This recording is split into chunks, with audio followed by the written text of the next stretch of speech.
کابینہ کا اجلاس تھا۔ اے ڈی سی نے پوچھا، سر اجلاس میں چائے سرو کی جائے یا کافی؟ چونک کر سر اٹھایا اور سخت لہجے میں فرمایا، یہ لوگ گھروں سے چائے کافی پی کر نہیں آئیں گے؟ اے ڈی سی گھبرا گیا۔ آپ نے بات جاری رکھی، جس وزیر نے چائے کافی پینی ہو وہ گھر سے پی کر آئے یا پھر واپس گھر جا کر پیے۔ قوم کا پیسہ قوم کے لیے ہے، وزیروں کے لیے نہیں۔ اس حکم کے بعد جب تک وہ برسر اقتدار رہے، کابینہ کے اجلاسوں میں سادے پانی کے سوا کچھ سرو نہ کیا گیا۔ گورنر جنرل ہاؤس کے لیے 38.5 روپے کا سامان خریدا گیا۔ آپ نے حساب منگوا لیا۔ کچھ چیزیں محترمہ فاطمہ جناح نے منگوائی تھیں۔ حکم دیا یہ پیسے ان کے اکاؤنٹ سے کاٹے جائیں۔ 2-3 چیزیں ان کے ذاتی استعمال کے لیے تھیں۔ فرمایا یہ پیسے میرے اکاؤنٹ سے لے لیے جائیں۔ باقی چیزیں گورنر جنرل ہاؤس کے لیے تھیں۔ فرمایا ٹھیک ہے، یہ رقم سرکاری خزانے سے ادا کر دی جائے، لیکن آئندہ احتیاط کی جائے۔ برطانوی بادشاہ کا بھائی ڈیوک آف گلوسٹر پاکستان کے دورے پر آ رہا تھا۔ برطانوی سفیر نے درخواست کی، آپ اسے ایئرپورٹ پر خوش آمدید کہہ دیں۔ ہنس کر کہا، میں تیار ہوں، لیکن جب میرا بھائی لندن جائے گا تو پھر برٹش کنگ کو بھی اس کے استقبال کے لیے ایئرپورٹ آنا پڑے گا۔ ایک روز اے ڈی سی نے ایک وزٹنگ کارڈ سامنے رکھا۔ آپ نے کارڈ پھاڑ کر پھینک دیا اور فرمایا، اسے کہو آئندہ مجھے شکل نہ دکھائے۔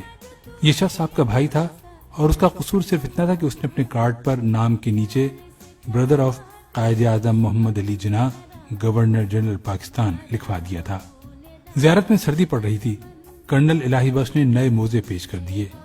دیکھے تو بہت پسند فرمائے۔ ریٹ پوچھا، بتایا 2 روپے۔ گھبرا کر بولے، کرنل یہ تو بہت مہنگے ہیں۔ عرض کیا، سر یہ آپ کے اکاؤنٹ سے خریدے گئے ہیں۔ فرمایا میرا اکاؤنٹ بھی تو قوم کی امانت ہے، ایک غریب ملک کے سربراہ کو اتنا عیاش نہیں ہونا چاہیے۔ موزے لپیٹے اور کرنل الہی بخش کو واپس کرنے کا حکم دے دیا۔ زیارت ہی میں ایک نرس کی خدمت سے متاثر ہوئے اس سے پوچھا، بیٹی میں تمہارے لیے کیا کر سکتا ہوں؟ نرس نے عرض کی، سر میں پنجاب سے ہوں، میرا سارا خاندان پنجاب میں ہے، میں اکیلی کوئٹہ میں نوکری کر رہی ہوں، آپ میری ٹرانسفر پنجاب کرا دیں۔ اداس لہجے میں جواب دیا، سوری بیٹی، یہ محکمہ صحت کا کام ہے، گورنر جنرل کا نہیں۔ اپنے طیارے میں رائٹنگ ٹیبل لگوانے کا آرڈر دے دیا۔ فائل وزارت خزانہ پہنچی تو وزیر خزانہ نے اجازت تو دے دی، لیکن یہ نوٹ لکھ دیا، گورنر جنرل اس قسم کے احکامات سے پہلے وزارت خزانہ سے اجازت کے پابند ہیں۔ آپ کو معلوم ہوا تو وزارت خزانہ سے تحریری معذرت کی اور اپنا حکم منسوخ کر دیا۔ اور رہا پھاٹک والا قصہ تو کون نہیں جانتا۔ گل حسن نے آپ کی گاڑی گزارنے کے لیے ریلوے کا پھاٹک کھلوا دیا۔ آپ کا چہرہ غصے سے سرخ ہو گیا، پھاٹک بند کرانے کا حکم دیا اور فرمایا، اگر میں ہی قانون کی پابندی نہیں کروں گا تو پھر کون کرے گا؟ یہ آج سے 65 برس پہلے کا پاکستان تھا، وہ پاکستان جس کے سربراہ محمد علی جناح تھے۔ لیکن پھر ہم ترقی کرتے کرتے اس پاکستان میں آ گئے جس میں پھاٹک تو ایک طرف رہے، سربراہ مملکت کے آنے سے 1 گھنٹہ پہلے سڑکوں کے تمام سگنل بند کر دیے جاتے ہیں، دونوں طرف ٹریفک روک دی جاتی ہے، اور جب تک شاہی سواری نہیں گزرتی ٹریفک کھلتی ہے اور نہ ہی اشارے، جس میں سربراہ مملکت وزارت خزانہ کی اجازت کے بغیر جلسوں میں 50 کروڑ روپے کا اعلان کر دیتے ہیں۔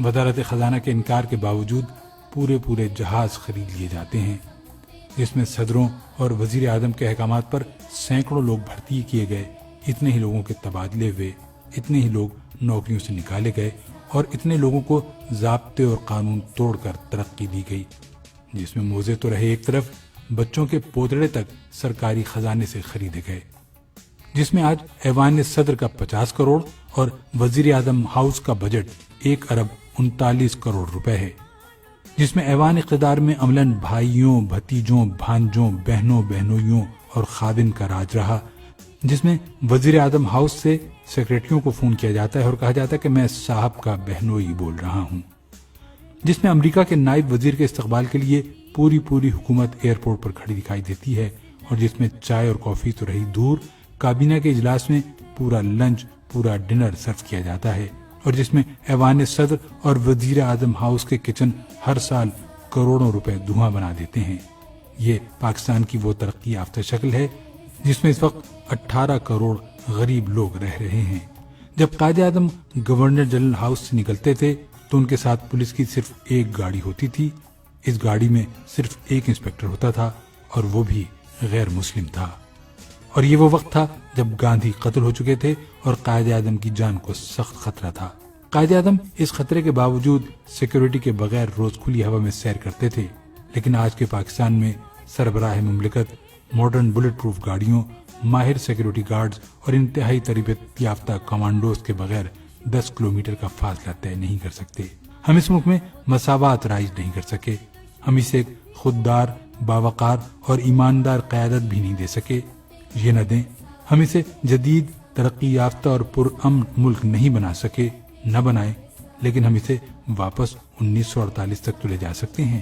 ہم اسے 65 برس پرانا پاکستان تو بنا سکتے ہیں۔ کوئی ہے جو ہم سے یہ ترقی، یہ خوشحالی اور یہ عروج لے لے اور ہمیں ہمارا پسماندہ، غریب اور غیر ترقی یافتہ پاکستان واپس کر دے، جو ہمیں قائد اعظم کا پاکستان واپس کر دے کہ اس ملک کے 18 کروڑ عوام کو 2012 کے بجائے 1948 کا پاکستان چاہیے۔ سچائی کے انمول اصولوں کو سنبھالا، جنہیں